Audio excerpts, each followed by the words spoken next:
ఈ రోజు వీడియోలో అయితే మనము జొన్న రవ్వతో పెరుగన్నం అయితే కలిపేసుకుందాము. ఎంత టేస్టీగా ఉండిందో, చాలా బాగుండింది. ఆల్రెడీ మన ఛానల్లో అయితే జొన్న రవ్వతో చాలా రెసిపీస్ చేసి పెట్టానండి. జొన్న రవ్వతో పొంగల్ అని చెప్పి, జొన్న రవ్వతో పులిహార, జొన్న రవ్వ దోశ, ఇడ్లీ, ఇలాగా దిబ్బ రొట్టె, ఎన్నో వంటలు అయితే చేసి పెట్టాను. ఈరోజు అయితే మన ఛానల్లో జొన్న రవ్వతో పెరుగన్నం చేస్తున్నాను. దీనికి ముందుగా జొన్న రవ్వనైతే ఒక హాఫ్ అన్ అవర్ ముందే నానబెట్టేసుకున్నాను. నానబెట్టిన జొన్న రవ్వను ఒక మందపాటి కుక్కర్లోకి అయితే షిఫ్ట్ చేసేసుకుంటున్నాను.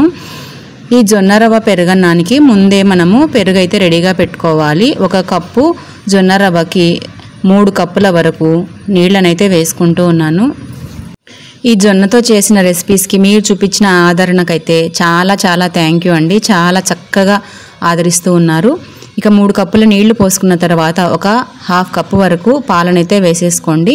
వేసుకొని అన్నీ ఒకసారి బాగా కలుపుకొని రుచికి సరిపడా ఉప్పు కూడా వేసి 3-4 విజిల్స్ అయితే రానిచ్చుకోండి. అంటే జొన్న రవ్వ ఆల్రెడీ నానబెట్టాం కాబట్టి తొందరగానే ఉడికిపోతుంది. మీరు ఒకవేళ నానబెట్టడానికి టైం లేకపోతే 6-7 విజిల్స్ అయితే రానిచ్చుకోండి.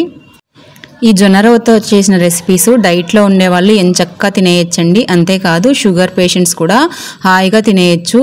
కడుపుకు కూడా ఎలాంటి హాని ఉండదు, హాయిగా ఉంటుంది.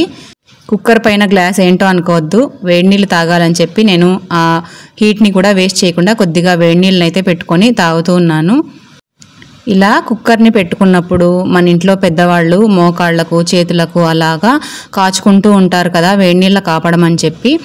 అలాగే ఏదన్నా కాచుకోవాలి అనుకున్నప్పుడు విజిల్స్ అన్నీ కూడా అయిపోయిన తర్వాత ఒక క్లాత్ని తడి చేసుకొని దీనిపైన ఉంచి మనమైతే కాపడం అయితే పెట్టేసుకోవచ్చండి. అలా కూడా మనము ఈ వేడిని వేస్ట్ చేయకోకుండా వాడుకోవచ్చు. ఇక నాకైతే ఇక్కడ కుక్కర్ విజిల్ అనేది ఓపెన్ అయిపోయింది. ఒకసారి గరిటె తీసుకొని అంతా కూడా కలుపుతూ ఉన్నాను. బాగా ఉడికిపోయింది. ఒకసారి అంతా కూడా బాగా కలిపేసుకుంటూ ఉన్నాను.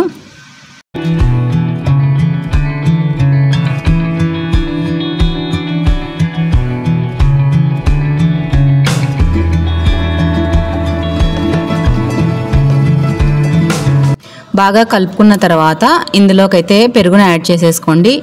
నేను పాలను వేసుకునేటప్పుడు మీగడతో సహా వేసుకున్నాను కదా, చాలా కమ్మగా ఉంటుంది. మీరు ఇంట్లో తోడు పెట్టుకున్న పెరుగు అయితే మీగడతో సహా వేసేసేయండి, చాలా కమ్మగా ఉంటుంది.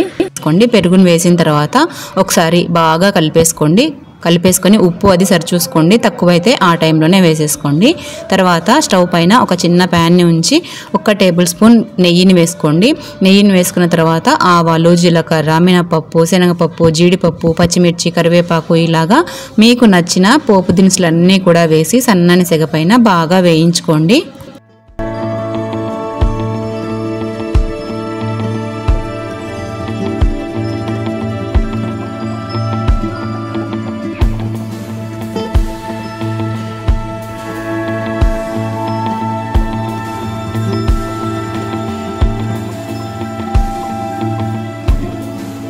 అన్నీ కూడా బాగా వేగిపోయిన తర్వాత ఇక ఇవి జొన్న రవ్వ పెరుగన్నంలోకి అయితే షిఫ్ట్ చేసేసుకోండి.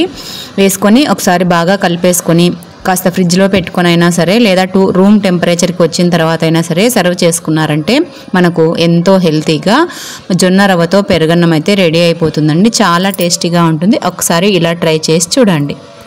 ట్రై చేసి మీకు ఎలా కుదిరింది అనేది డెఫినెట్గా కమెంట్ చేసి నాతో షేర్ చేసుకోండి.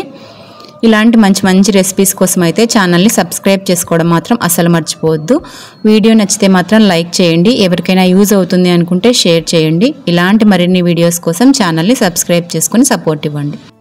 నెక్స్ట్ వీడియోలో కమ్మని ఓట్స్ పొంగల్తో అయితే మీ ముందుకు వచ్చేస్తాను. డెఫినెట్గా వెయిట్ చేస్తూ ఉండండి.